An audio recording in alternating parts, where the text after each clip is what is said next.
अरे मड़वा बेचे मड़वा हो बेटे पुरला मड़े चौकावा। अरे मड़वा बेचे मड़वा हो बेचे पुरला मड़े चौकावा।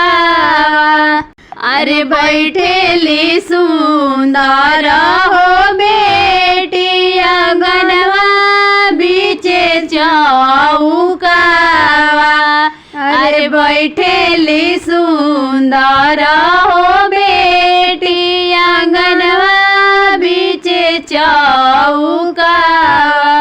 अरे बैठना दुलारी हो बेटी मड़वा बीचे चौकावा। अरे बैठना दुलारी हो बेटी मड़वा बीचे चौकावा। रोवेली सुंदर हो बेटी लोरवा से भीजे आचरावा।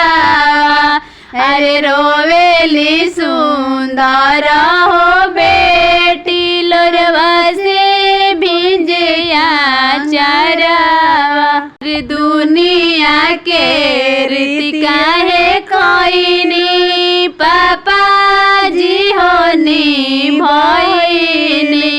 अरे दुनिया के रीति काहे कोइनी पापा जी होनी भइनी। अरे बेटी के करेला हो पापा माड़ो में कन्या हो दानावा। अरे माड़ो में करेला हो चाचा बेटी के कन्या हो दानावा। अरे रोवेले मड़वा में हो पापा नैना ढरे रे लोरावा। अरे रोवेले मड़वा में हो चाचा नैना ढरे रे लोरावा। अरे कहाँ जालो कहाँ हो बेटी छोड़ के पापा के घरवा। अरे कहाँ जालो कहाँ हो बेटी छोड़ के चाचा के घरवा।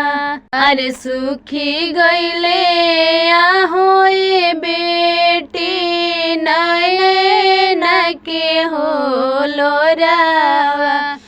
अरे सूखी गईले आहो ये बेटी नैना के हो लोरावा। अरे भिंजी गईले आहो ये बेटी मम्मी के होया चरावा।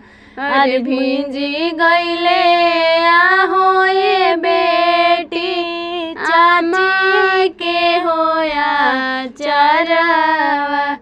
अरे भिंजी गईले आहो ये बेटी चाची के होया चरावा। छोड़ी के तू जइबू ए बेटी दोसरा के हो घरवा। अरे होते भोरे जइबू ए बेटी दूसरा के हो घरवा।